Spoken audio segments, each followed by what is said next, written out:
Hello and welcome to the Great Game Debate Podcast, where friends come together to respectfully discuss, debate, and disagree about video games. As always, I'm your host, Katie Barrett Lane. Well, not always. Thank you, Jonah, for hosting in my absence last week. You did an amazing job. You know, I had big shoes to fill, and I feel like I filled them last week. You know?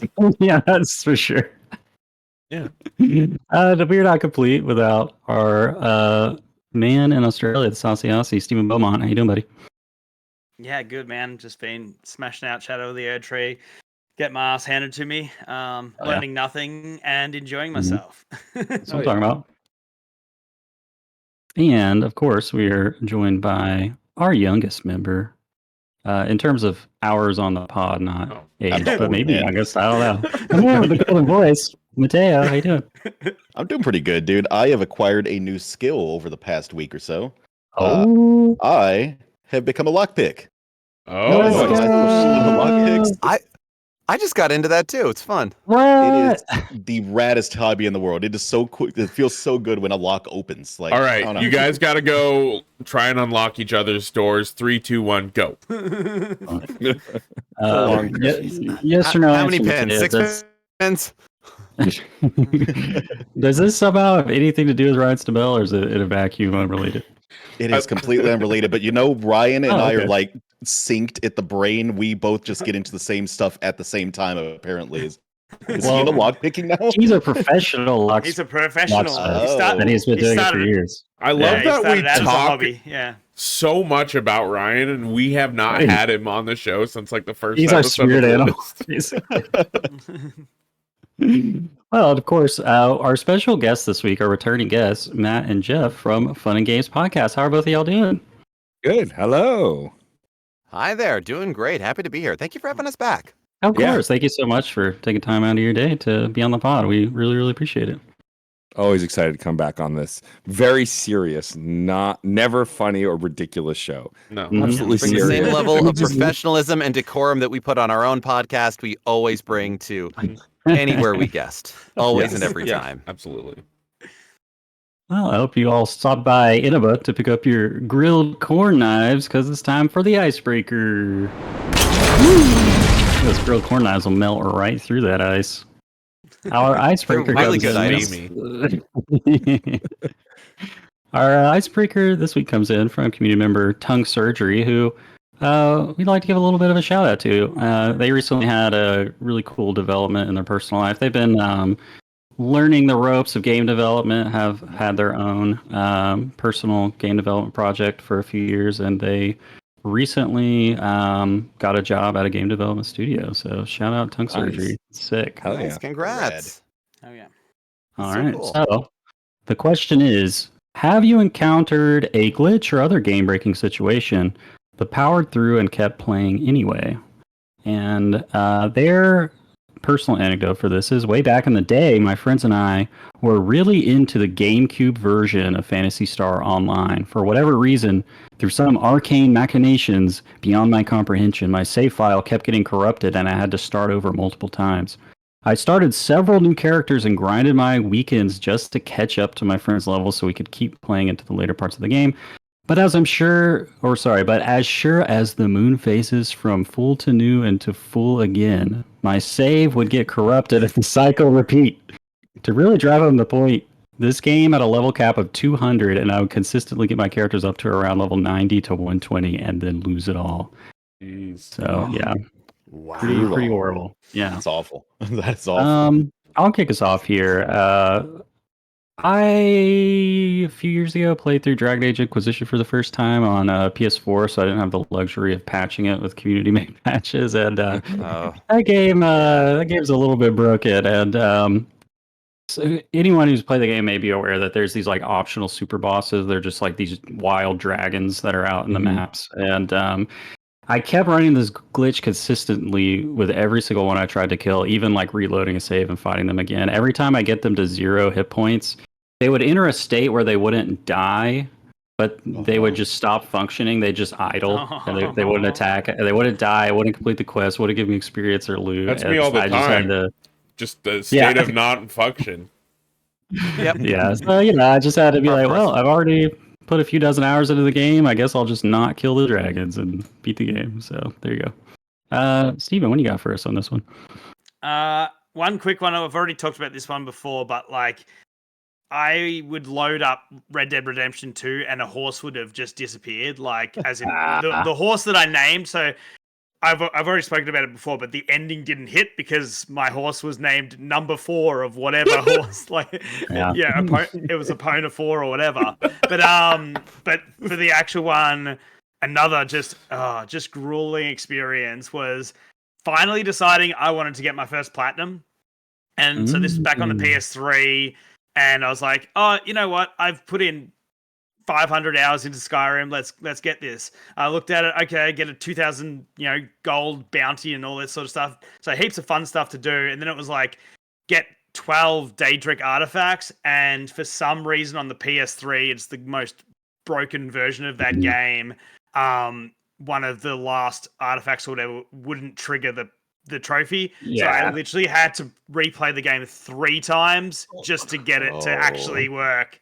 Why would you care that much? Yeah, it was my first platinum. I just thought, it's my favorite game of all time at that time, and I was like, I want this platinum. Hey, yeah. Caden, he was just a little guy doing his best. He's just a little guy. Just a little guy. Just a little Skyrim guy. Teenagers in the summer, you do stupid shit. Oh yeah. Oh yeah. Mm-hmm. No doubt. Geoff, what do you have for us on this one? I actually got 2 quick ones. So I was playing through Final Fantasy VIII with my spouse, and this was her first time playing Final Fantasy VIII. I didn't know whether or not she would like it or not. By her 3rd game of Triple Triad, she was hooked. And so we were on disc 2, and we were doing like a bunch of the card quest stuff, and we were trying to like reset and deal with some stuff for like making sure the random rule didn't spread. We were trying to get some things going on there. And in the midst of like trying to do this quickly, and we're not usually big on that like RNG, refresh, whatever else, but one of the times we were like saving and resetting, I turned the power off too soon while we were saving. And they say you shouldn't turn the game off while it's saving because it might corrupt your save file. Nothing went wrong. No, we lost the save file. Oh no. And so I basically gave myself a little part-time job of I got up an hour earlier for the next week and just got our file back there. And put us back there, cleaned up a few things, and just like, because she was like, I'm not redoing that. I'm not. I was like, and she was so sad. It's like, let's play. And we beat the game. We got all the way through. We didn't get every card, but we had a great time. But the really stupid one was I was streaming Final Fantasy VII a while ago, and I had a PS3 controller that I was using wirelessly, and I lost the signal while I was in the middle of the Schizo boss, the 2-headed dragon and icicle cave. And that's the one where it's like super high, like one head does fire, one head does ice, like crazy damage. I'd killed one of the heads. The other head was just doing all ice. It killed everybody except one of my party members who I had kitted out to only absorb ice damage. And I am panicking. I'm trying to get things going. I did not realize this. I've having a whole like, oh my God, this is all so bad. I'm so sorry. I'm like kind of thing, just like knocking things over, like a full minute of dealing with this. I come back expecting a game over, and I'm just watching Tifa getting hit with ice blasts at full life. And I lost another minute of playtime to just laughing my head off and was able to finish the fight. But it was just that's incredible. It wasn't a glitch in game, but we were able to power through. Memorable story, yeah. That's so funny. If it was just like traditional turn-based, that it wouldn't have been an issue. But that active time bar gets you. Yeah, it gets you scrambling. Yep.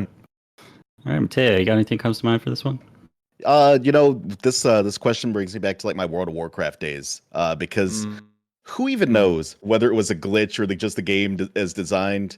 Those drop rates in like original WoW were atrocious. I spent an hour and a half one time doing just like a single quest where I just had to get like 6 things from like killing things. They never triggered. It was the lowest drop rate I've ever seen. But World of Warcraft also had the best glitches because you could just mash yourself into like walls and things and like, climb mountains and glitch through things. And so gloriously broken, some would say. Yeah, absolutely. Sweet. Matt, you have anything that comes to mind for this one? Yeah, for me, I'll follow in Caden's footsteps a little bit. I played Mass Effect Andromeda for the first time for our Reignite season, which is already 2 seasons ago, which is so weird. Time is weird.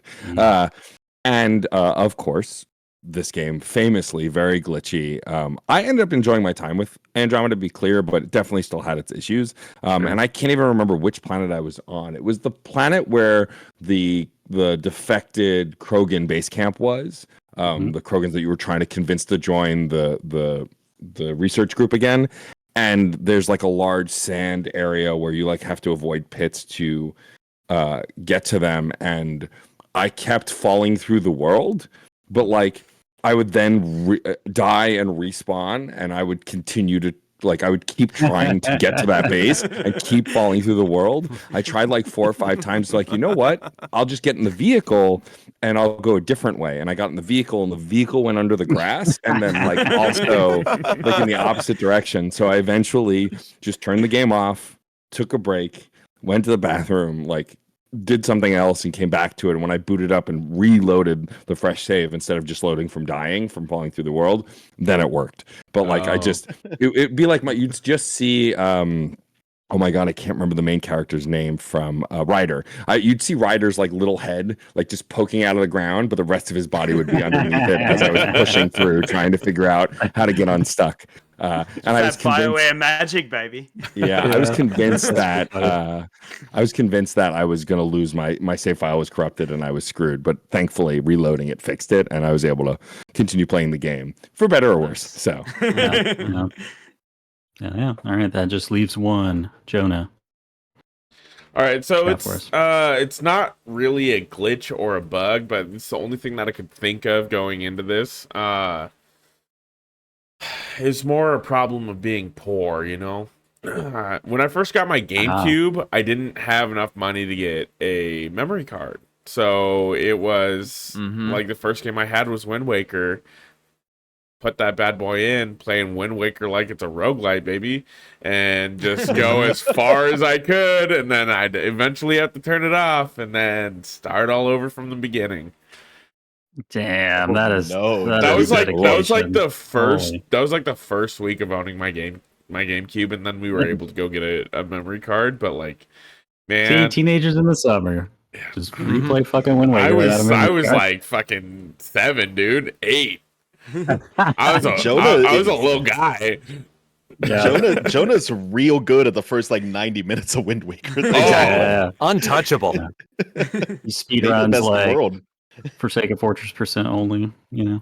Yeah, exactly. That's all you gotta do. You just set up your own criteria there. I think the farthest I got, so like the first time, I didn't realize that it'd send you back to your last save if you died.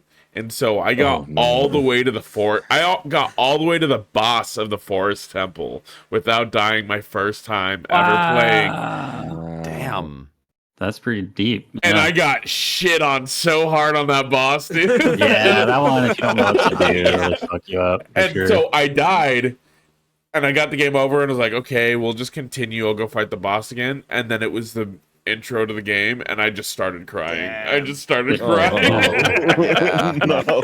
That's at like playing on the original NES, where the game's working, everything's going, you're getting towards the final boss, and then like someone bumps the system, or the world just, I don't know, shits on you and it like resets itself. But this actually reminds me of something I want to see one day. It's like a piece of a speedrun competition, something like that. There's enough handheld consoles out there that are infamous for poor battery life, whether it's the Game Gear, the Sega Nomad, the Steam Deck. And I want to see like a relay race, almost like a bingo card of how many of these short games can you beat on the system before the battery runs out.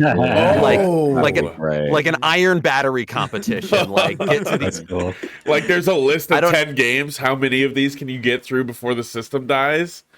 Right, and they're all like those ones that are like, 5-level arcade style. If you know the game, you can beat it in like 12 minutes or something. But, how many Game Gear Sonic games can you beat before your Game Gear won't play anymore? Jeff, I think you need to pitch this to the SGDQ guys. Like, see what they... Oh man. Yeah, it like That'd be a fun I just show. Yeah. I need to organize like a few thoughts. Like I'm like 80% there. Mm. I Yeah. think this is something. Yeah. So Yeah, like okay, definitely. I like that a lot. I'd watch it. you're the Me- first people like outside of my own head that have heard this idea. So this Meet is me good in to- my we'll keep it office on the down. afterwards. We'll low. discuss some more. Excellent. We'll Excellent. hammer Let's put out some the ink on detail. paper, baby. Do you supply the monster energy, Jonah? Oh, C4. We only drink C4 here, baby. Oh, I'm sorry. Incredible. Pre-workout or nothing. Get that fuel. All right. Speaking of Wind Waker, our sister show, the GGD Gaiden, just had their top 10 video game cities and towns episode come out. So go check that out. And yeah, I was just Windfall Island spoilers, I guess, made it on the list from Wind Waker, and them just like talking and reminiscing about Windfall Island and playing the music in the background while they're talking about it. I was just like, oh, Wind Waker's so freaking good, dude. Yeah. But yeah, go check that out. And I guess while I'm at it, quick shout out to our patrons. That's Dan Giesland, Pucho, Wes, Dakota Falk, Randall Reborn Too Good, Aunt Jay, and our two newest patrons, Austin Sheen and Cherie Clark, aka Jonah's mom. Thanks, mom. Yo, what's Shout up, out. mom? Thank Shout out, you. mom. And also, before we move on, I'll just give Matt and Geoff the floor for a minute. If you want to plug Fun and Games Pods and just, any of your socials or Patreon or anything, or shout out an episode you're proud of recently, or whatever you want to do. Sure, I'll let Geoff pitch because then I can also shout out the other pods I do after. But why don't, Awesome. Geoff, you give the broad pitch for Fun and Games? Absolutely. Yeah. Fun and Games Podcast is a bi-weekly show that Matt and I produce, host. We have guests in and out of the industry whenever we can. It is a conversation about the culture, the history, the future of video games, not necessarily a review show, but more about the things that we love and the things that we find within the hobby, within the media, the strange little pieces and corners that come up. We love having interviews also with lots of indie developers, people in and out of like whatever kind of size teams, anything like that, because we come at this from a thesis of every game is somebody's favorite, of an optimistic view of gaming, of really rather than knocking things down we don't like, but bringing up the things that we do, because I love hearing about a favorite game from somebody. I love hearing about, I love these kinds of games. Oh, then have you played this yet? And we want to provide that for other people as well. And so I like to think of us as just a really weird, op-ed piece in the gaming world. That's true. I like that. Yeah, we also do a sub-series within the feed, which a few of you guys have done. Actually, everyone here has done an episode for, I'm realizing. so. Caden is Yeah. responsible for several ill-advised PS2 purchases on my part. I haven't gotten the Onimusha Dawn of Dreams yet, but I have bought the first 3. Let's go. It's a sub-series called Side Quests, which I invented after I was tired of the negativity on the internet around and with video games. And so it's a sub-series where a different host every episode monologues about their favorite game and why they love it, with milestone episodes including myself and Geoff and a guest talking in a longer format about a game that we all love. And I just before recording this episode edited episode 316. Damn. Wow. And so it's been going strong for a long time. I really love this project because it just shares voice, not only of lovely podcasters like yourself, but just fans of the show. I've gotten voice memos from folks on their phone just to be a part of the show, and that's really great. I love spreading diverse opinions within the games industry, both diverse people and diverse games, and it's been a really fun project. And both of those are within the feed, and then we also have a Patreon, patreon.com/funandgamespod. We have a free tier that gets you access to every podcast that's in the main feed, as well as articles that I write and some other things. And then there are paid tiers for shout outs and thank yous and bonus episodes and all sorts of really good stuff. It's worth checking out. And then just really quickly, I do 2 other podcasts only now. I used to do a lot more, so grain of salt. One of them is a BioWare retrospective podcast that I hinted at earlier called Reignite that I host with the incredible Frankie Bradley Lestrange. We started as a Mass Effect podcast, played through the whole Mass Effect trilogy as if we were Shepard and making choices and discussing them. Then I played Andromeda for the first time, shepherded, you could say, through it by my co-host. And then after we finished Mass Effect, we moved on to the natural follow-up, which of course is Dragon Age. We did Origins. We're currently playing through Dragon Age 2. And for the first time in the history of the podcast, we are also a current BioWare news podcast, as since the announcement of the Veilguard, the dumbest name for a video game, as much as I'm excited for it. I know. They had it so right. No. They had Red it Wolf was so much better. They Disappointing, yes, but no, we can make a list. Dumb that's names, true. yeah. But we are now finally current for the first time in the history of our podcast with a new release of the series that we're talking about. So we've been updating folks also within the feed on news regarding the Veilguard and the upcoming release of that game. And then the third thing I do is I am the audio editor for the Game Informer show. I've been doing it for a little over 2 years now. It's been a blast. Legend. I was recently a guest on the show as of when we're recording, which was fun. I got to talk about the Veilguard, as well as Immortality, 1,000-Year Door, and a few other things. And so definitely go check that out. If you're looking for a weekly news show that covers the best and brightest of gaming, Game Informer show is definitely the place to go. And then, like, I do other things. It's fine. That's enough. Yeah, I do editing as well for other shows on the Certain POV network, which Fun and Games is part of. I do for Men of Steel, a Superman podcast, as well as Another Pass, a movie podcast that sort of takes another look at movies that are fascinating but flawed. I also do editing for Lore Party Network for their Dune podcast, Gom Jabbar, as well as Science Fiction Book Club. And I'm very excited about some of those books. And you did mention socials. I figure we should also do a round of that. I can be found at Geoff Makes Noise, GEOFF, across any social media I'm on. You can, and I should be Twitch streaming again soon, and that is my Twitch handle. And you can find Fun and Games at Fun and Games Pod on any social media that we are part of. Yep, and I am DJ_Stormageddon on literally everything except Blue Sky, because they don't believe in underscores for some reason. So I'm just DJ Stormageddon there. You can also find everything I do at DJStormageddon.com. I've recently started making TikToks because I don't have enough to do, I guess. And it's given me a reason to do like quick 60-second, quick and dirty reviews of games that I've played, because it's fun to share that stuff and people seem to like it. So yeah. All right, now I'm done. I promise. And if you're looking for any of that positivity on this podcast, you won't find it here. We're all about the trash talk, baby. Yeah, we don't have the weekly news either. We're not this is what kind of news. After hours, just be mad about things. Okay, there we go. Right, We got it caught up, Geoff. There we go. With that, we'll take a quick break and we'll be back with another round of the GGD list. Hope y'all are ready to rank some games, because we're back with another edition of the GGD list. Quick reminder for anyone who may not know what it is. It's basically our personal Hall of Greats, but it's got a little bit of a twist on it, where we bring games that have to match a community-provided prompt, which results in some shenanigans. Before we get into it, I would just like to get quick sort of hot take first impressions from Geoff and Matt about the current state of the list. If anything jumps out at you about it that you just kind of want to shout out. I mean, truly, to me, the number 2 is almost in the right place. Maybe we'll fix that. But sure. I think the fact that visionary games like Sea of Stars are on here is a pretty positive thing. Let's go. I question the choice of Mario Party 2, because 1 and 3 are also really good. Kind of go either way. 2 doesn't destroy your hands. Yeah, That's one true. destroys hands. So yeah, That's true. That's fair. That's fair. But otherwise, yeah, I mean, and the fact that Chrono Cross is on this list, which must be a mistake, but that's fine. Beyond that, we're doing great. Beyond that, I mean, I'm excited that Resident Evil 3 gets a little bit of love here above other ones. It is actually, out of the original trilogy on PS1, probably my favorite. Thank you, Geoff. Hayden, we found the one person.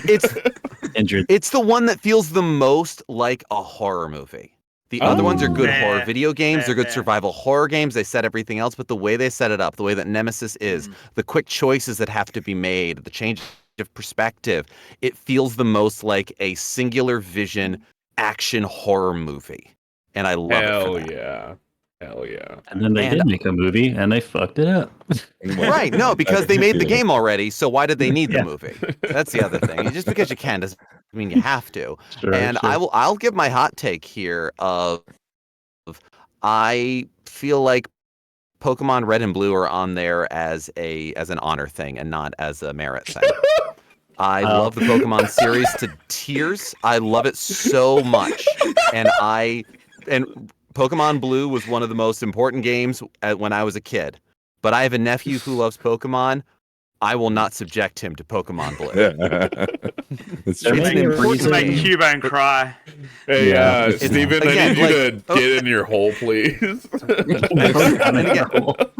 And again, I've played through Pokemon Blue many times. I have a complete Pokedex on Red, Blue, and Yellow right now on cartridges that I did in the last few years. This stuff is important to me. And given that this is a Hall of Fame, I say that's fine too.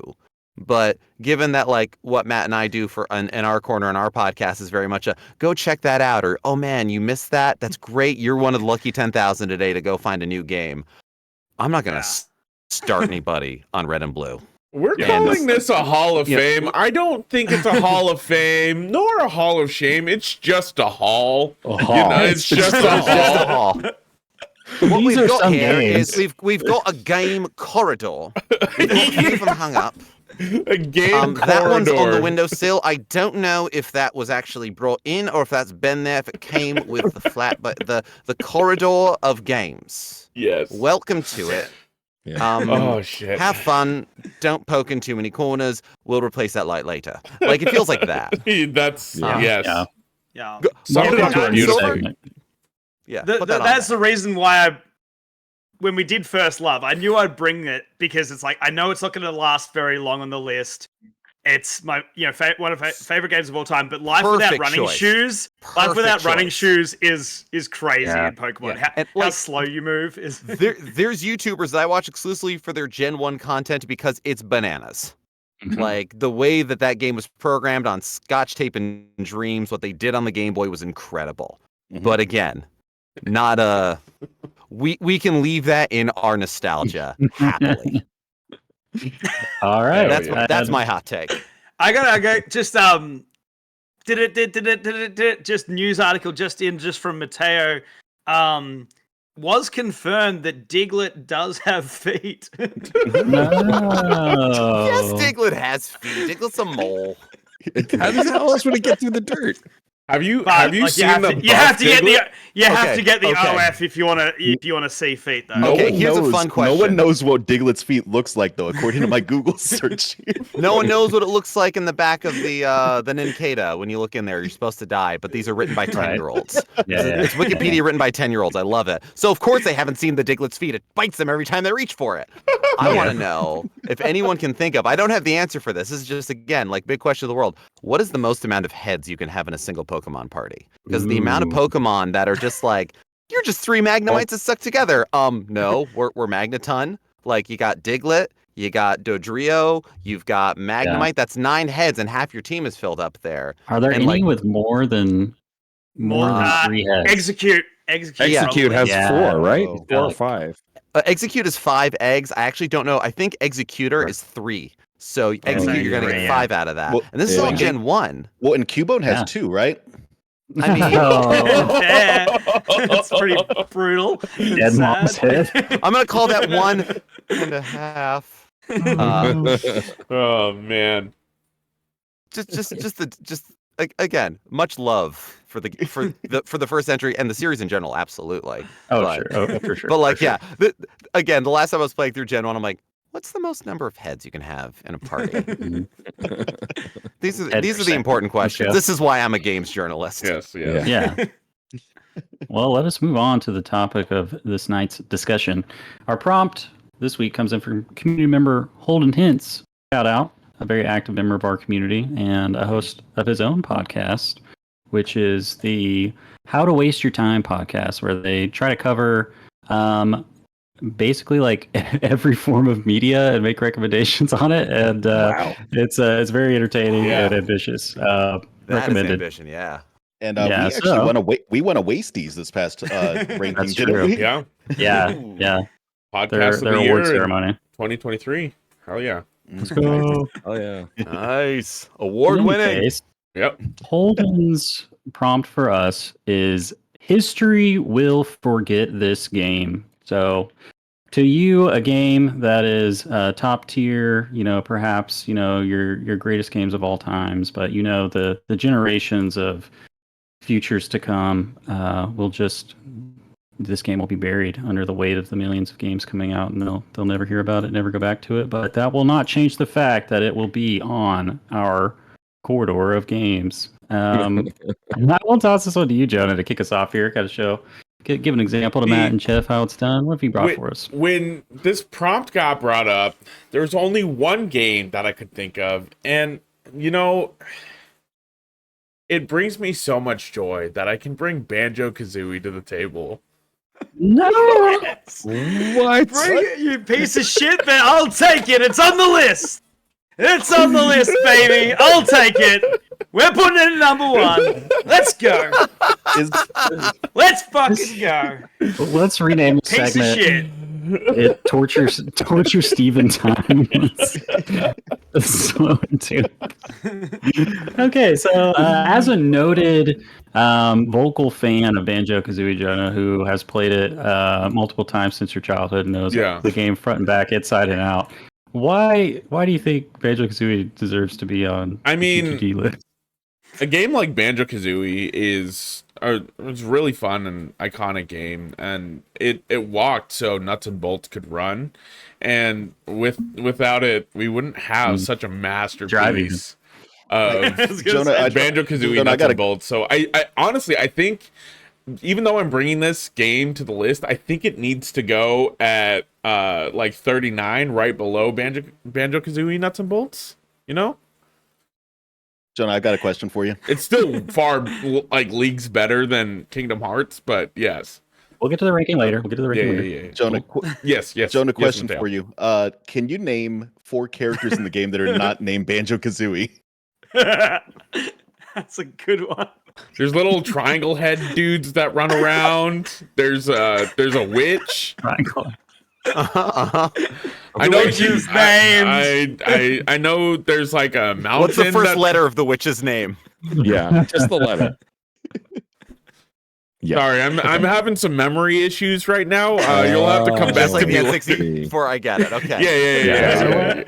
I've got the memory of an N64. I can't remember this. No expansion pack. It is no wonder history Let's will not give, remember this game. Oh, Much loved, long forgotten. Hey, all I'm gonna say is thank you for bringing so my great. favorite game of all time to this. Oh, I love you, Steve. All right. I love you. what an absolute piece of shit. Mateo, I what have you did brought this for us? you. Thank you. Yeah, so when I was thinking of the prompt, history will forget this game. There's a reason why I chose this one in particular. This is kind of like a PlayStation era game, vehicular combat. It's one that we all know and love. Vigilante 8. Because history will forget this game because Twisted Metal is what everyone thinks of. But I will tell you, Vigilante 8 is the much better series compared to Twisted Metal. Hot takes. Yes. For our Helldivers out there, you know that little combat system you love so much to call in stratagems? Vigilante 8 had a similar system. You got weapons, but your weapons had 2 other firing options. You had to live press little combos while you're driving around your car mid-game, and then you could drop these other weapons in. They had this crazy 70s disco 80s something vibe. I vibe with that. Oh, it was all 70s. I It vibe took with place that during for the sure. oil crisis, so it had Is- like Is it pure 70s? Yeah, I just remember the Yeah. soundtrack was killer. The characters were ridiculous. There was one person that would summon like aliens on you, one dude that would strike you with lightning, it's like Clyde. But yeah, fantastic game. So much better than Twisted Metal Black, Twisted Metal in general, the series. Let's get Vigilante 8 back. Oh, that's what I want. Second Offense did some really cool gameplay things, but really went wild in terms of story. And I don't know how I feel. I was unkind to Second Offense when it first came out. I I don't love remember. Vigilante 8 so much, and Nice. it's So also is there 8 games, or is that like part of the title? No, that's the No, name first of one. the. it's Oh, sort okay. of it's sort of like a like a Justice League 182. thing, like the Vigilante 8 kind of Cool. thing. So, It was I've only blinked and basically the 181 whole times. thing was terrorism trying to drive up oil prices and people out in the Southwest being like, screw you, I'm putting weapons on my truck and stopping you. And that was the pretense for Twisted Metal style vehicular combat. That was Hell just yeah. bananas. It was great. It was sick. The levels design was great. They always had little weird stuff that you could trigger off in the edges of the map. Yeah, it was like Tony fantastic game. Hawk style, like trigger things. So weird stuff happened in the level. Sick. Well, I'm very surprised that one other person knows this game on Yeah. the panel, Mateo. So congratulations. I loved that game so I don't much remember when I was a Second kid. Offense very much, though. I know I had it, but That one had like it had time travel. It technically took place in the like that sort of future that we've now passed. I think it took place in like 2019, but like they were trying to cause another oil crisis, and one of the good guys from the first game is now like an evil oil executive, and so it's time travel back to the 80s, and so there is aliens, there's robots, there's a monkey in an astronaut suit, as well as returning folks, and it's a whole wild thing. Because I just looked at it and went, "Oh, it's a car game or car combat game." Like, yeah, that's crazy. This one's most notable for having the school bus. Like as far as vehicles to fight with, like isn't that on the cover? Car, someone maybe. It's on the cover. Yeah, there's like gremlins and a pacer and a school bus. Hell yeah. Yeah, the alien guy was in a panel van naturally, trying to blend in. That was like Mike Myers. Well, no, he wasn't an alien. He was a guy who was like, aliens are out there, man. I believe in them. And like, I'm going to contact them and party with them. And he does. And you can unlock an actual alien. Okay, Dave's the alien. Yeah, Dave's the alien. I forgot about that. Yeah, it's like a flying saucer. There's like a whole unlock tree that you can do because there's like even sides of the good guys and the bad guys. You unlock another of them and then you unlock Dave. That's a whole thing. Like, yeah, I'm forgetting half the stuff that's in the game, but you were refreshing like just how deep this game went. Yeah. And you have activated the sleeper agent. I was not thinking of this game at all. And then I thought this was like a joke pick, and then Geoff has convinced me that I should be taking this game seriously. This is this series is superior to everything that Twisted Metal has ever put out, dude. And the acting in it is easily as good as Twisted Metal, and all cheesy as hell. It's great. Oh yeah. Anyway. And it is wild that no one has a real zeitgeist car combat game, and it feels like a mid-level, low-level budget would be perfect for it. All they need is just that one, those streamers that just get it going, because, Rocket League is fun, but I would much prefer to shoot people while doing Rocket League at the same time, kind of thing. You know what I mean? Just put guns on the Rocket League I want cars. like an open world Mad Max style kind of car combat. Jeff, have you played Fortnite this season? Oh, God, I have not. It's basically that right now. I'm and it sucks. It makes me so mad. The car combat is really fun and it is really good, but if you're just trying to like run around as a dude, car combat is really good at killing just people running around. Jeff, I don't want Fortnite to do it. I'm gonna send you some links on Discord. There's some games that I've been following that you and I might have some similar taste when it comes to these games. I'll send them over your way. Yeah, Discord definitely doesn't like us having six people on here for some reason, because Mateo just went as well. Damn it! I thought so. Fuck you, Discord. We're roughing through it. Hey. Since you're, It's too much excitement. Since you're rolling, Geoff, what is the game that you brought for the prompt history? We'll forget this game. That's well, I'm going to continue the PS1 love because I am absolutely a sicko for that console, and it has so many like absolutely more games forgotten than like other systems get bangers. Parasite Eve. Oh, Parasite Eve is it's one of those where I had that real trouble of thinking of games that history will forget, being like, who's gonna forget this game, and realizing I'm a weirdo and like who hangs with other weirdos. The average person is not gonna know Parasite Eve because there's never going to be another Parasite Eve game. There will be games inspired by it, and in fact, there was a recent announcement that the makers of Valhalla are coming out with a Parasite Eve inspired game, 45 Parabellum Bloodhound. I'm very excited about that. But Parasite Eve was a game that was a pseudo sequel to a movie based off of a novel. The rights alone are ridiculous. Oh, wow. And it has 3 games in the series, and all of them play very differently and have wildly different design sensibilities. And I am only talking about the first one here because it was a truly delightful horror action RPG. You have one party member. It's just you. You get magical, weird mitochondria-based powers, and your weapons are gun customization. And the gun customization system was just the right amount of screwing around to make things work, pushing and pulling on things. I'm a lifelong New Yorker. I grew up around New York, and now I've lived in New York my entire adult life. And so playing the game and the locations they go to are just close enough that I'm like, ooh, I know that place, which is every New Yorker's right anytime a movie or game is set in New York City. And it's a Square Enix game that is only a 10-hour RPG on the PS1. Wow. Which, maybe up to 20 hours if you're wandering around, things like that. But it is genuinely a nice, tight game. It takes place over 5 days. There's one of the other reasons history will forget this game is I think its inspiration will live on through a lot of indie games and through a lot of games that come in the future. But much like I was just saying about Pokemon Red and Blue, there's some quality of life stuff in Parasite Eve that is hard to recommend. If you grew up during that time, I can recommend it to you. If you're a deep dyed-in-the-wool horror fan, I can recommend it to you. Parasite Eve is not a game I'm going to throw at everybody, though. But I love it, and its influence is worth mining and remembering. It's going to get lost. It may already have been.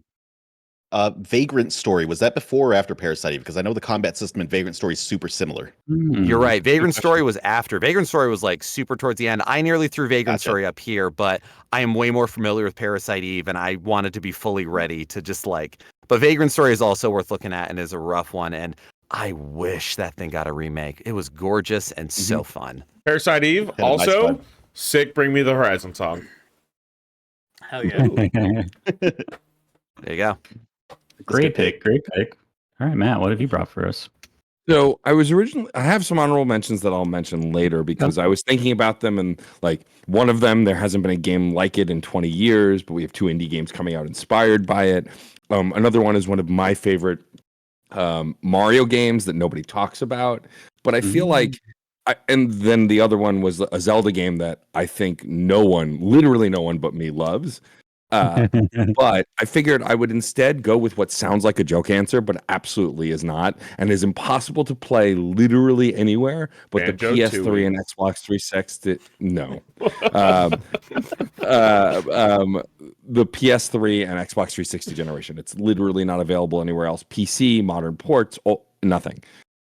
And it's Wolverine Origins for the Xbox 360. That's a sick game, dude. That's a sick game. So for those who are not familiar, when Wolverine Origins, the terrible movie, came out, which bombed, also Raven Software, who now only work on Call of Duty games, used to make their own stuff. Dude, and they made this Wolverine game. They got Hugh Jackman to voice Wolverine in it. They got an incredible cast of comic book characters like Blink and Mystique, who are not played by celebrities, I don't believe. And some of them might have been the movie cast, and they took Wolverine's origins and made it a split timeline where you play as Bone Claw Wolverine in his wartime with his crew like Blob and Sabretooth and all of them fighting to find some artifact, and then also the modern timeline after he's gotten his claws, trying to find Blink and destroy a Sentinel facility. And it touted one of the coolest things I've ever seen. And now we're recording this before Insomniac's Wolverine game comes out, which I have very high hopes for, and I assume will bring us back to the glory days of incredible Wolverine games. But with that said, in this game, the thing it touted that made me want to play it as a young adult was real-time healing factor. And what that meant was whenever Wolverine took any damage, a rocket hit his face, he got stabbed, anything, you would watch his body heal in real time. And my favorite example is in one of the first stages, you can get hit with a rocket launcher, it blows off half of Wolverine's face. You see his metal skull, his eye, and then his skin and hair forms around it. It was one of the coolest, and this is the 360, like people mostly looked like people, but it wasn't perfect. But that real-time healing was so cool. And then it had this awesome God of War inspired action combat system with button mashing and button prompts. An incredible story. You actually go after Master Mold and go after Trask, and like it's Gambit's in it as well. Like it had this all-star cast sort of plucked from the movies, but mostly kind of its own original story while tying into the movie. And Hugh Jackman didn't phone it in. Like he really did play Wolverine to the best of his ability for a video game. There's this great clip you can find online. It's also from the films too, of him doing just the hit takes, like like and it's just it's the coolest thing. The effort sounds, yeah. And so this is why I'm bringing Wolverine Origins for the Xbox 360 or PS3, because I long to play this game. I forget to put it on top 10 and top 20 lists of all time for myself because I've literally not played it since I gave up my 360 and my copy of that game. If in the wild at a convention I saw a copy, I would immediately buy a new Xbox 360 to play it, because like we talk about a lot of games that are lost to time, and there are tons, right, that haven't gotten modern ports. But comic book games of this generation, which were oddballs, some good, some bad, literally don't exist anywhere else. And this, I think, is the king among them, along with Spider-Man 2, the original Spider-Man 2 game, also incredible and not available anywhere. The Marvel Ultimate Alliance games too, they got delisted as well. Right? Oh, did they really? Yeah, except for the third one, which is on the Switch. Right. Yeah. Yeah, and if it weren't for the third one, that was absolutely a thing of like, man, we all really cared about those games. Why don't we talk about them anymore? Yeah. Yeah. So that is my choice for this category. And I think a top tier comic book game just on its own beyond this. But again, when the Insomniac game comes out next year, the year after, nobody's going to think about this game anymore, because I'm sure the Insomniac game will be as good or better because they do really great work. Yeah. But this one will just kind of disappear to time, even though I think it's one of the greatest. It is too funny. I would love it is to too see funny the real-time healing.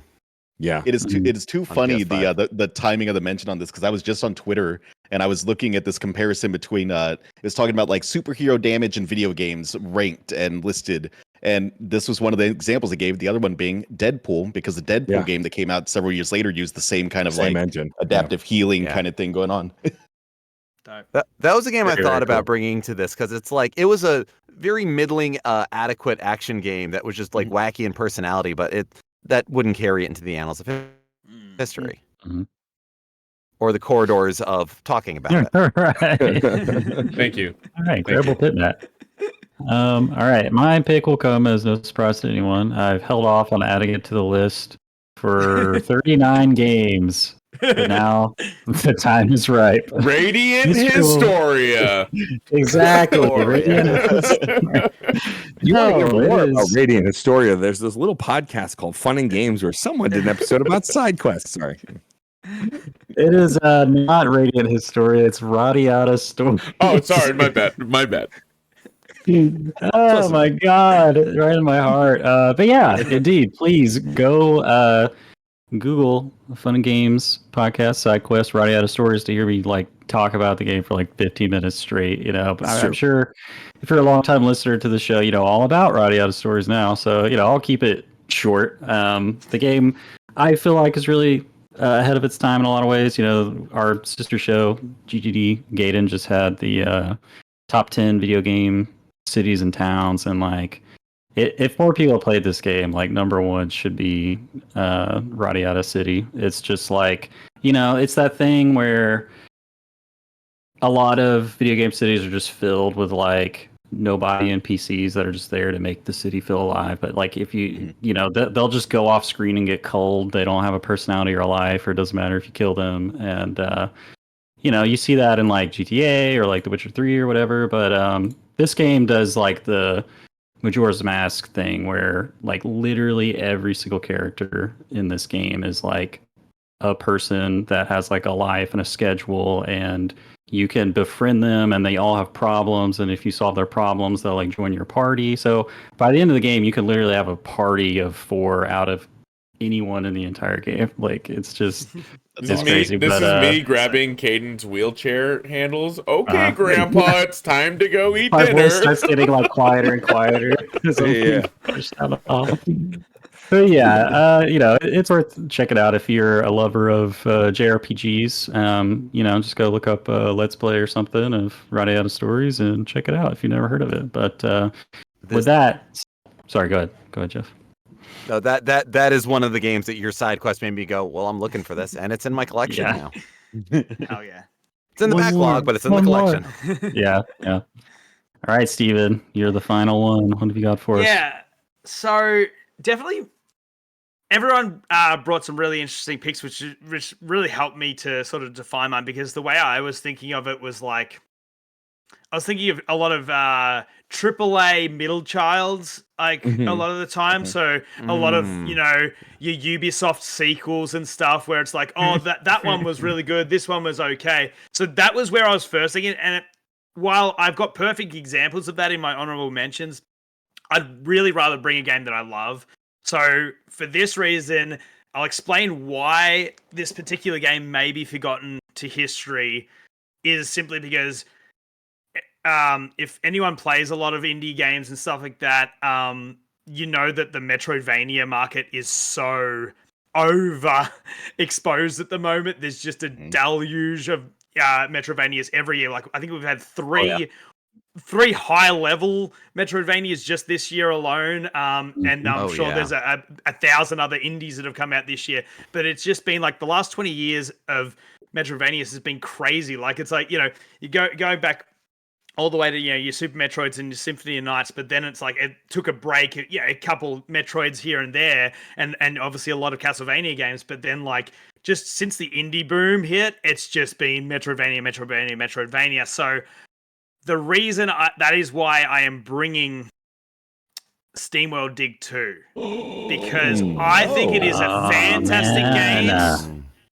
But it shoots above its pay grade in the idea that it is an 8 all the time, but you're having so much fun in this 8 out of 10 experience. Like, the boss battles aren't actually that great. The movement options are awesome, but like what you're actually doing in the game isn't like revolutionary or fantastic. It's mostly those movement options and how the pace of the game keeps going, and the charming as all hell characters that Thunderful Games or whoever their name is anymore. It used to be Image and Form.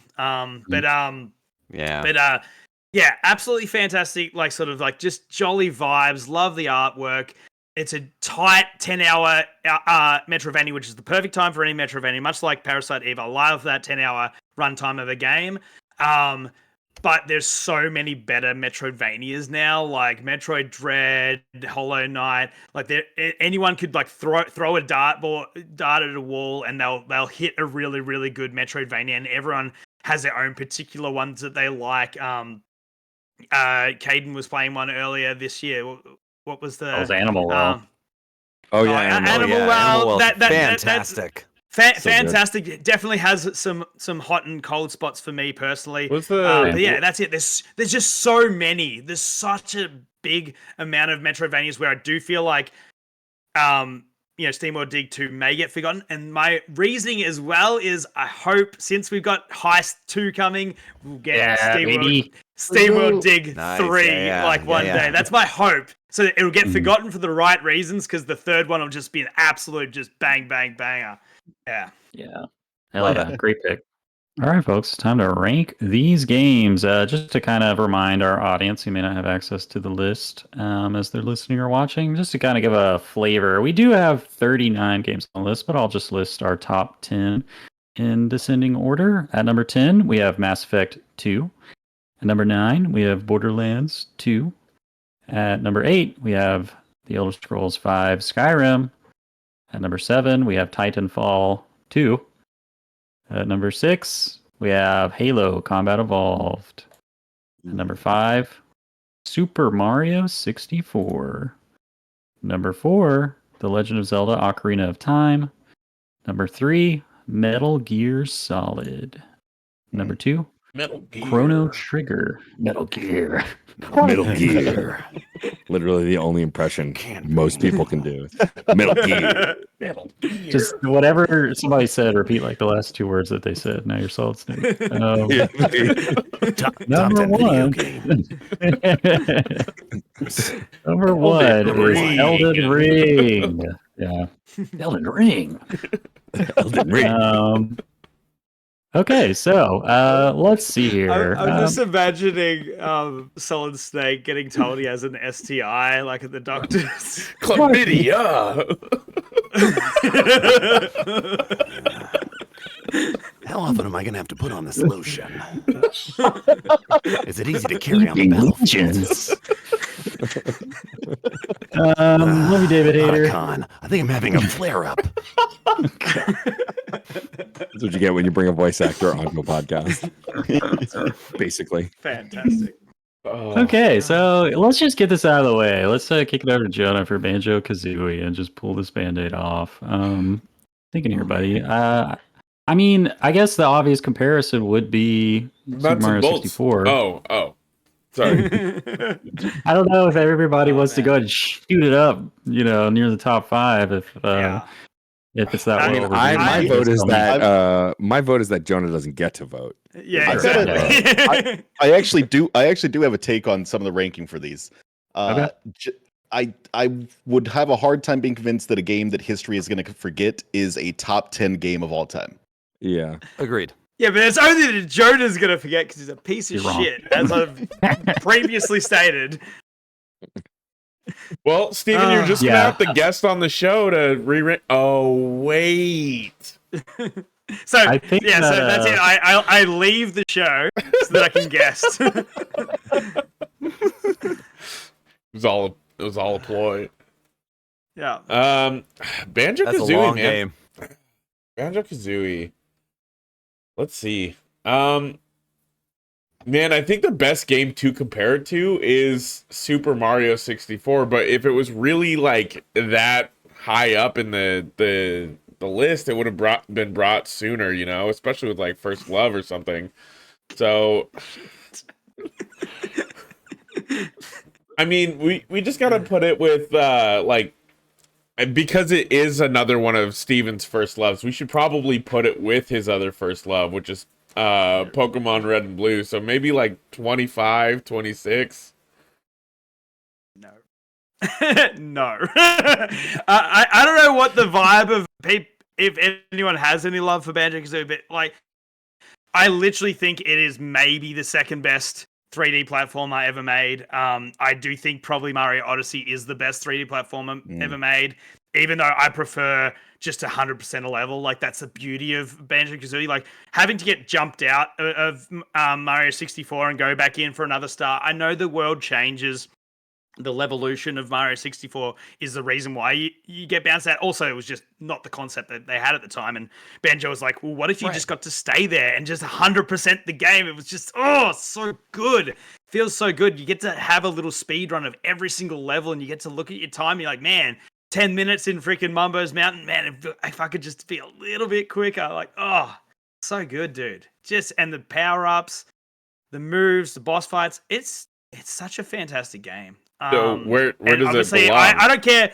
I don't care where anyone wants to put it. I definitely would say it's maybe above like Jet Set Radio, but again, then it becomes people's personal preference. I'm only one vote. Obviously, I'd put it above Super Mario 64. That's my only vote. Otherwise, it's probably at least 11. Yeah, I don't know. Who else has played enough? I mean, I genuinely love Banjo-Kazooie a lot. I think it's hard to go back to in a way that Mario 64, because it's so simplistic, I think it's easier to go back to. But the ports of Banjo-Kazooie have been good, like the Xbox version of it on the Rare. That's that's the easy mode version, because you don't have to get 100 notes in one run. Right. But yeah, and also the thing I didn't bring up is the abilities. Like the fact that you power up and you get stronger, like, is such a cool thing. Like it does have little hints of Metroidvania. They go a bit more into it in Banjo-Tooie, which I think they go a bit far with. But yeah, sorry, continue on, Matt. I was just gonna say, like, I think the problem though is Yeah. that this list is an absolute nightmare, and there are games that I would not put it above. Like, Facts. I think Sea of Stars is a better game than Banjo Kazooie, but also because I like that kind of RPG more, right? Or Yeah, like, I sure. think Final Fantasy Yeah. VII is a better game. I think Mhm. Paper Mario. I'm listing a lot of RPGs. Like, I think that the hard part about putting, like, Yeah. I agree, it shouldn't be in the Oh, top 10. I yeah. think because of this arbitrary stipulation about games that would be forgotten. And I will say that while Jonah was picking it to be a jackass, I do have to agree a tiny bit, only because Mario 64, Mario Odyssey, modern platformers like A Hat in Time, I think are gonna have a better chance of being remembered to history because of Banjo Kazooie kind of being not the first and not the last. And I don't think the best either. It's a really good one, right? But like Mario 64 will always be remembered above it because it's the first. So there is logic to here, Geoff. And I will give that Banjo Kazooie is the best rare N64 3D platformer. I'm gonna put that down. I do not. Yeah. I agree that Banjo Tooie did some fun stuff, went a little too far, and I have made plain my opinion on Donkey Kong. Yeah, it's a mess. It is a mess. It has many reasons to be loved, but you had to be there, and I was not. Yeah. and yeah, Conkers again. I think it was really great at the time. If you go back and play Conkers, it doesn't really hold up. The humor it not doesn't hold hold up. up. It's yeah.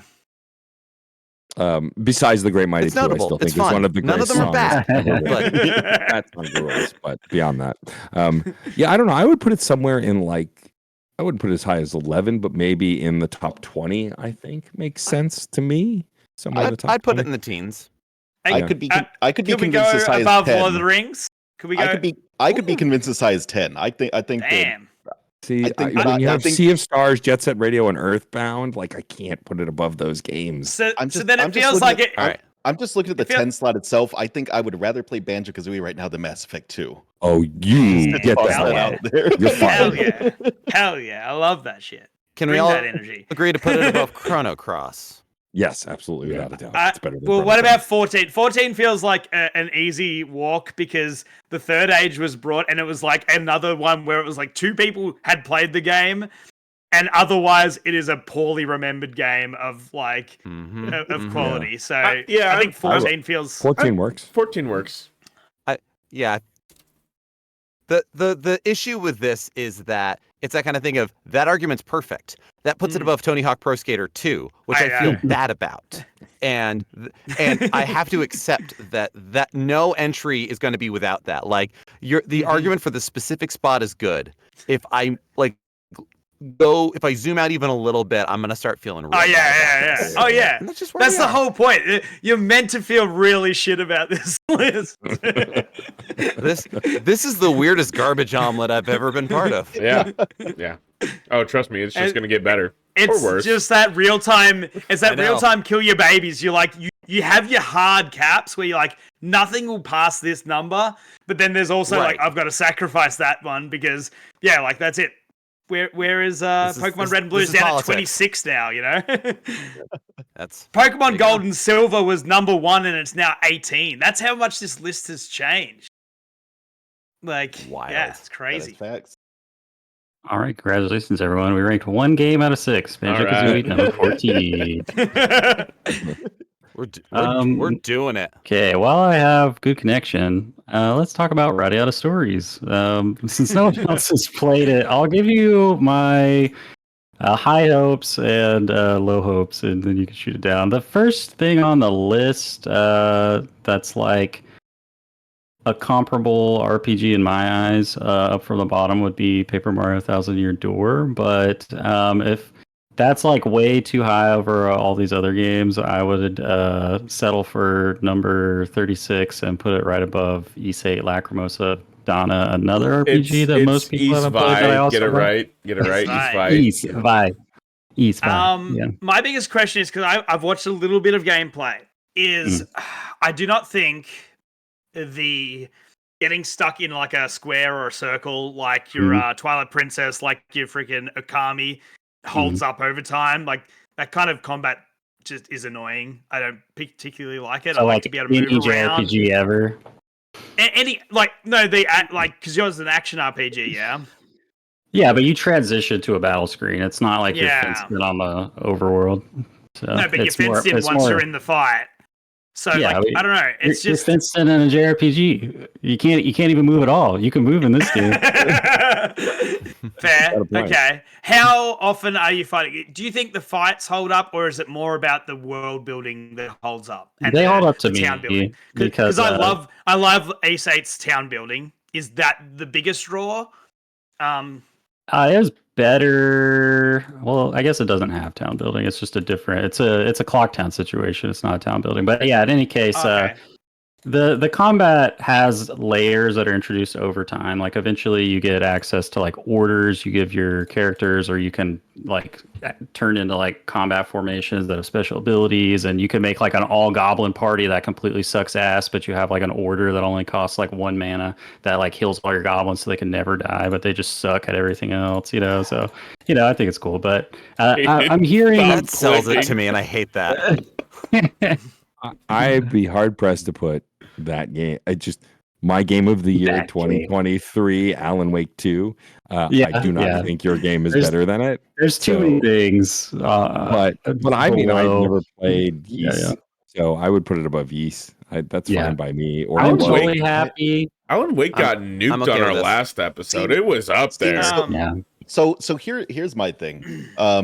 Caden has never actually pointed me in the wrong direction when it comes to a game, and I know how much he loves Radiata Stories. So, Caden, I've got a question for you: is Radiata Stories better than Dark Cloud? Yes. Ooh. I have a hard time believing that Lord of the Rings: the Third Age is a better Third game Age. than Dark Cloud. We're So not- there's we're not so going I there. so I would see I could see this game going as high as 15. I could too, but that's not just gonna based happen. just based on the power of Caden and his own preferences in gaming, and me knowing just how good of taste Sure. he has when it comes to games. Can we could change go as high as Lord of the 15 on Rings, this. the Third Age, to Lord of the Rings, the Dirt Age? I really Yeah. like that. Can I get in the can I get- toxic re-rankings that like there's going to be some movement happening to yeah. Can I get number Um, 32? Does anybody like seriously love like Child of Light, Just Cause, or Downwell? I was about to Yeah. say about Child of Light, I love it, but it's like it's just jolly. It's just a really good game. So yeah, but if you Yeah, I can see the way you 32. talk about Radiata Stories says that it's better than that. You know Yeah. what I mean? Yeah, I can can see take 32. second I fiddle do- to Alan Wake too. Yeah. Yeah, I all do right. like Child of Light, but I also think I give it more credit because it's technically an Ubisoft game, and that always surprises me when I enjoy it. If it means anything, I've played Child of Light and I like Radio Stories better, but I'm biased. No, obviously. no worries. Like, All right. I love Downwell, and- but I'm not going to argue with you. and- You're in a good spot. Okay. And you would have cool. Great tip. you probably missed it, Matt, but Alan Wake was in the top 10 and then it got absolutely toxically dumped by Preston. So That's what it was. I'm waiting. God, that episode. So how many of these are you going to do before you start making a mechanic like you can sacrifice your entry to move another entry? We should make some power ups and randomize Wow. them. So I'm guessing Matt's Link, Zelda game is Adventure of Link, maybe is the one No. that no one likes. Oh, it's not. Majar's Mask. Not Majar's Oh, Mask. I'm sorry. Minish Cap. Minish Cap. Nobody talks. yeah, the art style of Minish Cap is fantastic. 10 out The art of style- 10. but Minish yes, Cap is such you a are great game, right. but Because I did not think of that as a. You don't think of it. You It's just don't Capcom think game. about it. It's Capcom. Yeah. Game. Yeah. I love Yeah. Great it. game. My favorite Zelda game, or one of. Looks That's a good, great plays pick good. for that too. Because I was thinking about Link Between Worlds. Like I feel Yeah. like as we go further in time, people forget, but it's a fantastic game. Like Yeah. No, that's also one of my favorites. Okay, it's time for the Mateo and Geoff show as we try to rank Vigilante 8. Ooh, this is so tough. All But right. well, Okay. Metal Gear Solid sounds like a car game, but it doesn't have cars in it, so probably it should be Not above Metal Gear Solid. So Vigilante 8. Does it go above Helldivers?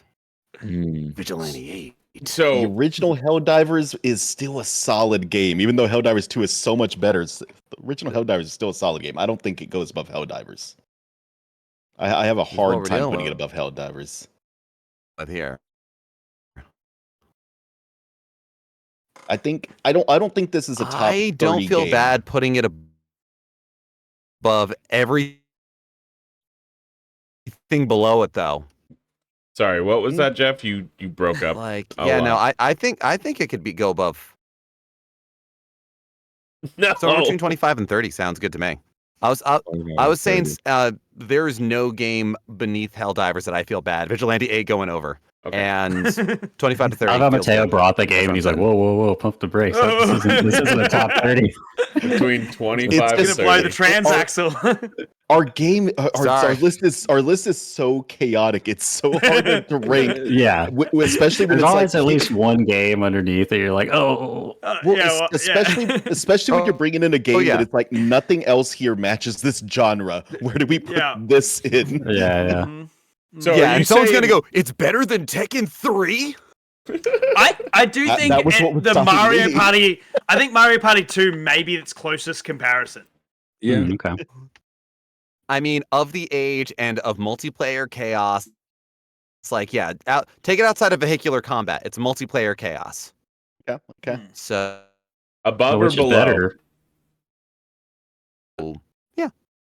I would prefer to play Vigilante 8 over Mario Party 2, but that is because I have trauma. Bowser's Big Blast, baby. You need the just pure RNG madness of Bowser's Big Blast. The closest I have come, seriously, to getting divorced is a game of Mario Party 2, and I am not kidding. Oh no. Oh, It wasn't that close, but it was definitely the closest. That's why I brought it for the friends we made along the way, because I was like, this is the enemies we made along the way. Oh, Man, yeah, it's no, like- any multiplayer Mario game. This like sub Pokemon Red situation is just whack. That like it all feels like in like company, but then you have Alan Wake 2 in there, and it's just like what is happening? Yeah. Hey, why is that so that bad? wasn't us, and I'm Power ups. feel free Power-ups. to fix it if you want to. Yes. All right. I think it's like I will torpedo my choice. How many spots can I move a game? I want to move something 3 spots. Can I do that? Like you can move it. negotiate You for can move it as many spots as you You want. can move up any or game down. to Yeah. number 1 if you want to. After we'll we get there. rank See, there all you go. this. It's like Mhm. there you go. All right. Let's toss it to Matt. But, Wolverine Origins here. How do you? Parasite Eve. No. Sorry. Spotty connections. Are we all good? Mhm. Cool. All right, Matt. I We're not. would say something about Shadow of Mordor maybe with Wolverine, Matt.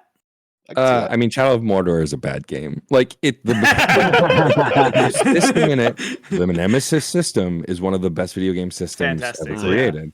But it's locked to Warner Brothers games, so we will never get a good game with it again. So, but Shadows of Mordor, I got halfway through, and after the one orc came back 8 times and was literally invincible with every immunity, I was like, this game is bad. I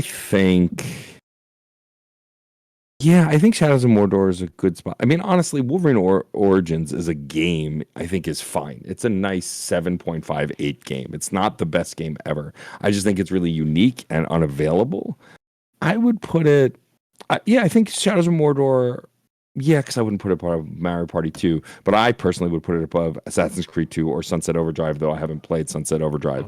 The Alan Wake 2 part is still screwing me up, but I think putting it at 29 above Shadows of Mordor works for me, and bumping Shadows of Mordor and the rest of the list down, that works for me. See if I have any problems with that. Seems pretty reasonable. No, Good sounds spot. Yeah, it's got to be like one of the fastest rankings we've ever done. But it's so funny all these lists. That's like, are, I'm trying to falling get right out in of here. You guys are crazy. I got stuff to do. It's past my bedtime. Yeah. All right, so Parasite night. Eve. I think obviously something like Resident Evil 3's a little bit of a parallel, but not thinking exactly. that, but yeah. what are you feeling? I mean, I absolutely agree that Resident Evil 3 Nemesis is a good contemporary. I would, maybe put it around there. If we want to lean more on the customization of weaponry and things like that, better than nuts and bolts. if we want to just. That's So at not. least the 42. Imagine like walking under a limbo pole. You're like, yeah, I'm better than that. Listen, sometimes we just need to remind ourselves, okay? But actually, no. Resident Evil 3 Nemesis was very much where I was feeling, and I'll leave it there and let's argue. Yeah. All right. Well, I Go can ahead, see it going above that. I mean, I haven't played. I played Nemesis a long time ago. I haven't played the remake, the 3 make yet, though I have it. But Parasite Eve, I remember loving. I never finished hands on. I watched Geoff finish it on his live stream, but like, it's a gross and awesome game, and I think scarier than Resident Evil 3. Honestly, if you ask me, Yeah, I think I've Resident played Evil plenty 3 of is an Resident Evil. action This one movie. freaks me out. Yeah. Yeah. The first time that dog's head like transforms, no, yeah. makes me want to I- nope right out. Yeah, Melting everyone in Delacour. I have at least 5 Resident Evil games I prefer over Resident Evil Nemesis. I love the ammo crafting system in it, but that's about it, really. And Parasite obviously, Eve does better with it. Pursuer enemy is cool. Like, it felt it felt very random, especially like in that early stage. PlayStation 1, like it was crazy to have something chase you just randomly. You'd come into a hallway and he'd just be there, and you're like, "What the hell?" Like, and you could escape or fight, and it was really cool. But yeah, I would definitely. I've heard so much praise about Parasite Eve and how unique it is because it is this survival horror, but turn-based RPG. It's like it's really cool. Yeah. Awesome. Yeah, well, I'll leave it there. I won't. I'll give the benefit of the doubt to our guests, and I think we'll that's see really if Parasite Eve is Ka- better. Ka- than Ka- Nemesis. Caden's like, you're not fucking getting above Monster Hunter World, mate. Exactly. That is literally what I was thinking. That's as high as you're gonna get it, buddy. All right, I know when sick. to push. That just leaves Steven with SteamWorld Dig 2. Do we even have a Metrovania on the list yet? What a good game. It might be the first Metrovania, is it? Jesus, That's crazy. wild. Would you? Yeah. I guess Child of Light a little bit. It's like, It's kind got of a little bit of hybrid. it. Man. Which What a good of these game. is the least like a Metroidvania? I say Rock Band 3. Yeah. Yep. So it's above Rock Band 3. Oh, actually, this is perfect for Jonah. Although you love your music games, but I know you love SteamWorld Dig 2. Would you put SteamWorld Dig 2 above Rock Band 3? Ooh.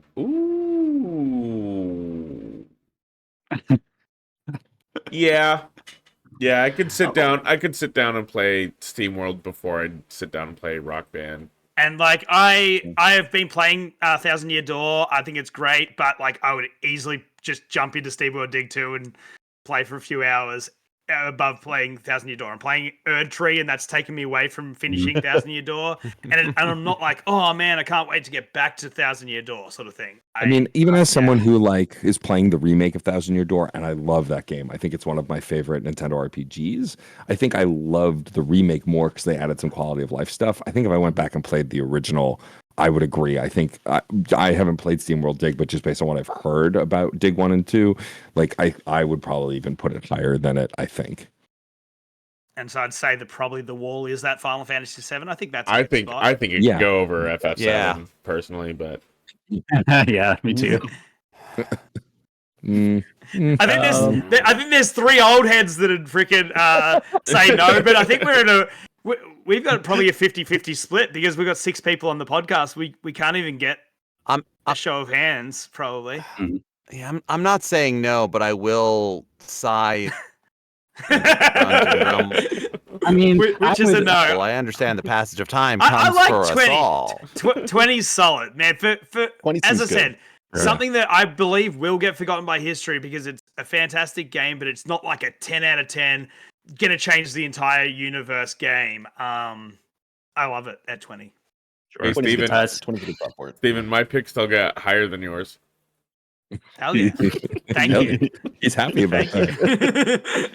you. I'm sad that it's since it's so close to Monster Hunter World that it's above. I don't think it's better than Monster Hunter World, but that's okay. I'll take the L on that one. That is true, but that's the whole point of you got to misdirect. You got to look at games where you go, oh, I'll appeal to Jonah's senses with Rock Band 3, and you forget about Monster Hunter Monster World. Yeah, leave it up there. That's the corridor. You guys are talking in the back. Players. You guys are fucking around. You both of you are holding like shopping trolleys, and I'm just like, oh, sorry, excuse me, fucking passing. Yeah. All right. Well, we ranked all the games. For our listeners who don't have access to see the list, the top 10 is unchanged. Everything kind of fell middle of the pack, but so unsurprisingly, the Final Fantasy VII wall has held. I don't think anything that we nominated this week made it. There's always a Final Fantasy VII. Oh, Banjo-Kazooie, like sorry, on the podcast. It doesn't matter. The wall, Like, but yeah, nothing else did. Yeah. Again, that misdirect. That third age is a perfect like wood duck. You know, you just say, "Oh, look at that piece of shit." Like, let me get past that. We got Jonah's little pack here of Sea of Stars, Earthbound, and Banjo-Kazooie. Look at that. And Jet Set. That was Bob, right? Yeah, that was Bob. But it's actually, Sea of Stars was Randall Reborn. He got to rank a game. Yeah. Okay, cool. There you go.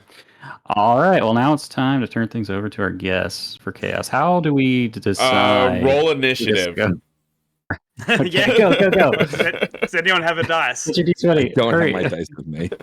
What is your? If I can step out of the booth, yeah. I'm thinking of a Mateo, number. can you bring up a dice rolling app? I'm quickly? thinking of a number between 1 and 10.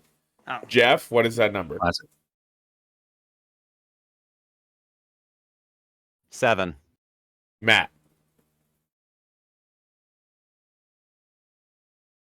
4. Matt got it on the dot. Nice. So we'll let you choose, Matt. I think I got everybody it. thinks going second is more advantageous, but I'll let you choose to go first or second. I'll go second.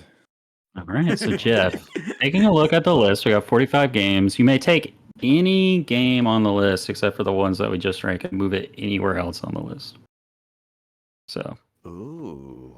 A lot of power. Take your time if you need a lot of power. Talk us through your thoughts. I do. Why wasn't I wearing this the whole show? Absolutely. This is perfect. I mean, ooh. We find it very fetching.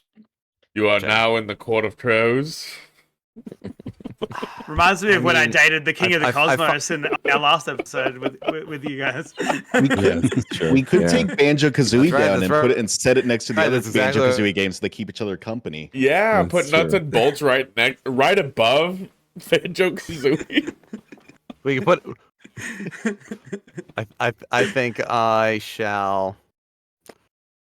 Let's see. I want to do a little bit of an upset, but nothing too crazy. Let's play around towards the teens here. I want to. I love how respectful. As much as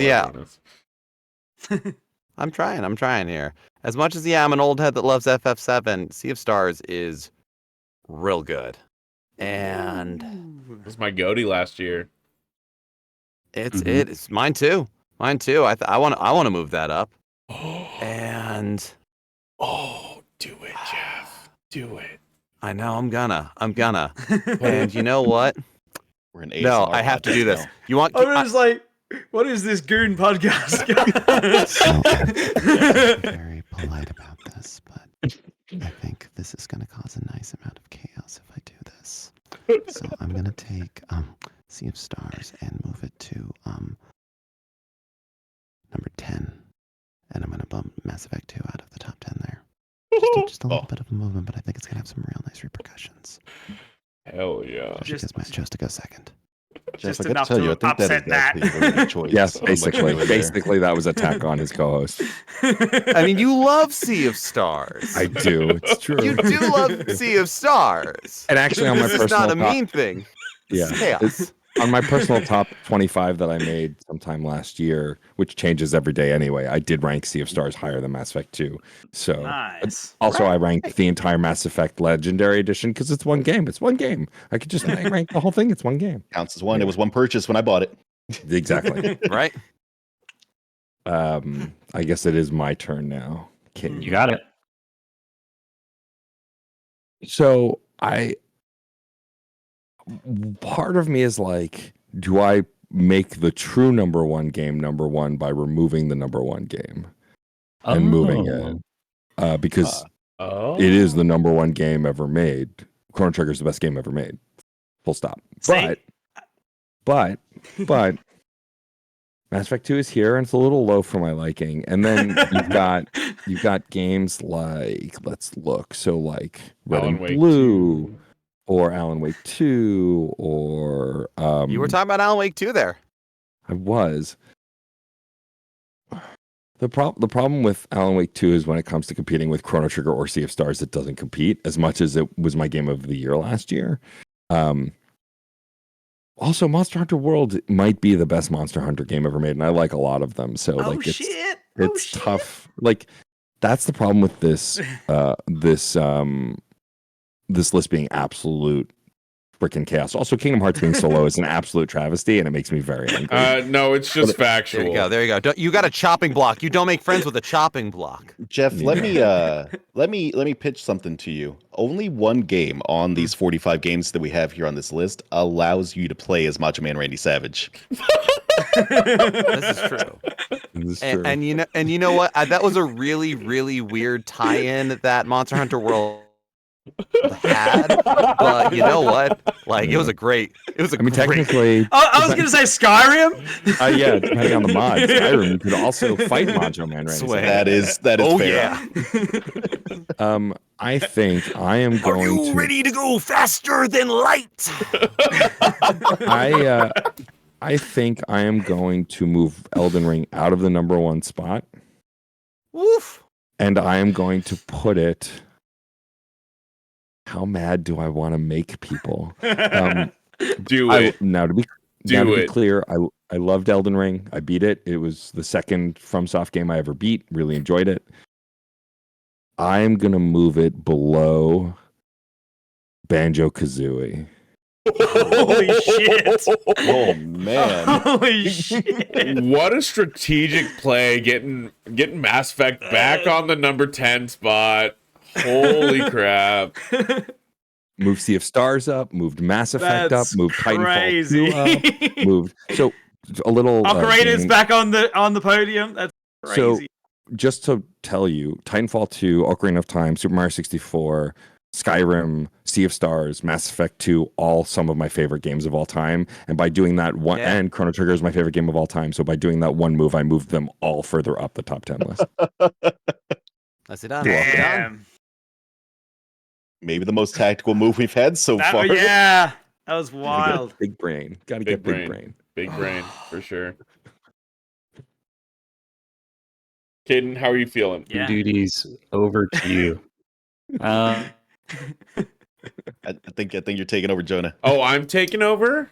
Oh, okay. Well, my connection is ass. That's how I'm feeling. Oh. And Caden's just got to deal with like That's the not bad. ramifications of what's happened.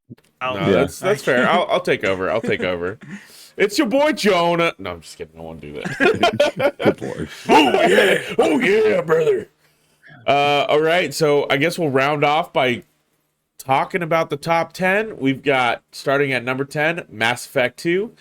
Number 9, Sea of Stars. Number 8, Borderlands 2. 7, Skyrim.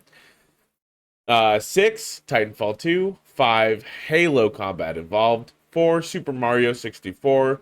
3, Ocarina of Time. 2, Metal Gear Solid. And at that number 1 spot is Chrono Trigger. There is. Top 10. Beautiful. Looking great. Looking scrumdiddlyumptious. 2 Chrono Trigger games in the top 10. It's pretty wild. Right?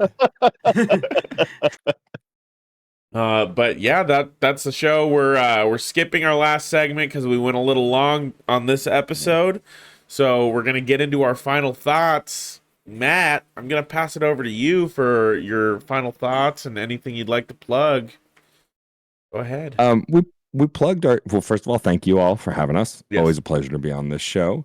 I'm not going to plug the podcast again. We did it already. We've done it before. It's if fine. there's It's down anything our else you want to plug, I'm going to plug the best game you haven't played yet, which is called 1,000 Times Resist. 1,000 Times Resist is an indie game that came out on May 9th, and it's one of the best science fiction narratives I've ever experienced in media, possibly ever. It's mostly narrative focused. There's some light mechanics, no combat. It's mostly storytelling. And I had heard a few people recommend it. Michael Hyam, my friend Dave Jackson, who hosts Tales from the Backlog, and I'd been hearing about it. And so during the recent Steam sale, I bought it, and it does not disappoint. If Dragon's Dogma 2 did not come out this year, it would be my game of the year. So if you've been looking for an interesting science fiction narrative game that doesn't have much in the way of mechanics, just good storytelling and really great low-key voice acting, I can't recommend it enough. So please go play that game. All right, Geoff, I'm going to pass it over to you. I'm going to mention one of my honorable mentions that I didn't want to bring to this list because Utter Chaos was Jammer Lammy. I'm a huge music game human. Love that. Oh, yeah. But to very lean in on my own brand that I've just brought to this specific episode of PS1 aesthetics and spookiness hose, I will follow Matt's lead in shouting out an indie game that came out recently that I've been very happy with is Crow Country, which came out the same day as Animal Well. I got very distracted by Animal Well. Same day a lot as of fun, love it. Resist. But yeah, it is. Yeah, exactly. They all came out the same day. It was incredible as far as just May 9th was an oops all bangers day for indie games. And it is a PS1 throwback kind of survival horror game that has the sort of puzzle solving that the PS1 just couldn't quite get right due to love for those old games to enjoy this one. But it certainly helps. It's got the creepy amusement park thing going on. It's got some funky fun character design. It's got just the right amount of just creeping dread over everything. It's a lot of fun. Nice. I haven't played all the way through it yet. I got distracted by Animal Well, and now I'm delving my way into it. And it's kind of what am I enjoying right now? That. Nice. Nice. Nice. All right, Steve-O, I'm going to pass it to you. I did. Yeah, we got so distracted on this podcast for sure. My honorable mentions were going to be something like your Far Cry 4s or your Immortals Phoenix Rising, good games, but just they're either following up from a fantastic game or a more revered game or something that is just a copy pasta sort of thing where it's it's definitely good, but maybe won't go down in the annals of history. But Erdtree is kicking my ass, and I hope to be done with it soon because I just can't handle so much spite from a video game, you know? All right, Mateo, what you got? I don't really have anything to plug, Jonah, so I'm just going to give a shout out to my shorts that I'm wearing that our subscribers on Patreon got to see because they give me 80s, the power of an 80s gym coach. So that's the vibe that I've been bringing secretly this entire episode. All right. I would like to go and talk to someone and give them some life advice while having my leg up on the table, full on 80s gym coach style. That's what we're got going on here. Also, what ball, with the do you carry patrons- with you all the time? Yes. What I ball? need a whistle. What ball do you carry at all time? Mateo, Is what? it basketball, soccer, a baseball? What's your ball of choice? Oh, what would be my ball of choice? Mine would be a racket ball. I like the racket ball. They got a nice firmness to them. Would you have the racket or just the racket or ball? Just the ball. You got to throw it at the kid that's not listening. Jimmy, all right. All right. Bounces back every time. Very impressive. Every time, right back in the hand. If that doesn't entice you to be a patron enough, if you want some hot Willy Wonka takes, check out the extended episode. That's true. That is true. All right, Caden, I'll pass it over to you to just give your final thoughts real quick. Yeah, shout out to the homie West. Hooked me up with his unplayed copy of Unicorn Overlord that he bought day one, full price, and just never got around to. Just mailed it to me, and 100 hours later, I beat the shit out of that thing. And fucking great game. Current Goatee. Don't sleep on Unicorn Overlord. If you're looking to pass it on to someone else, I haven't played it yet. Hell yeah, I'll let him know. Yeah. Probably God, just I gotta drive play it over there. Close enough. All right. Well, my final thoughts are Matt, Geoff. You two are legends. I'm so glad that you both were able to make it on. I was like, let's see if we can get these two on, and Geoff, you're like, I probably can't. And then Caden said that you could earlier today. I was like, yes, let's go. We got a bold. yeah. Woo! So I love the tag team, the duo of you two. Kicks ass. Awesome. Something else that kicks ass. Always a pleasure. Something else that kicks ass is I've been listening to a lot of music. There's been a lot of banger albums that have dropped this year. But Carnal by Nothing More, front to back, all killer, no filler. I guess there's kind of filler that got like little tracks in between. All the main songs on this album, though, just rip. They're fucking awesome. Go check out Carnal by Nothing More. So no filler except for the filler that is filler. existent on the album. There's technically filler, yes, but it's all killer. You know what I mean? No filler, but filler. Yeah. Hey, I gotta get my smooth brain out there somehow. You know? Fuck, this thing is so itchy. Your hair has been rainbow for several hours now. I commend you. It's so hot. It's so hot, dude. Hansel, so hot right now. Oh yeah. Do you like the like sideways crown that I got going on? It's real good. I've been your temporary host, Jonah Gomez, and it's been the Great Game Debate podcast. As always, happy gaming.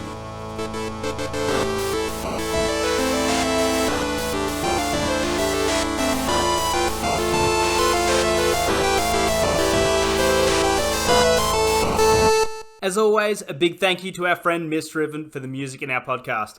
If you like what you hear and you want to check out more of what they have, you can pay them a visit on Twitter at MIST_RIVEN 719 or on Bandcamp at Misdriven.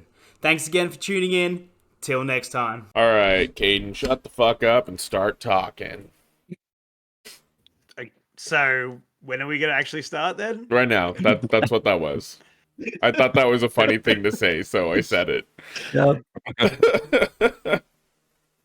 It feels like a thing that a person wearing what you're wearing would say. Shut the fuck up sure. and start talking. Just like have fake like handlebars, to be able to riff. This is the weirdest It's the Slim Jim sound. commercial. Yeah. Get it to a snap into a Slim Jim. Snap into a Slim Jim. Hell yeah, brother.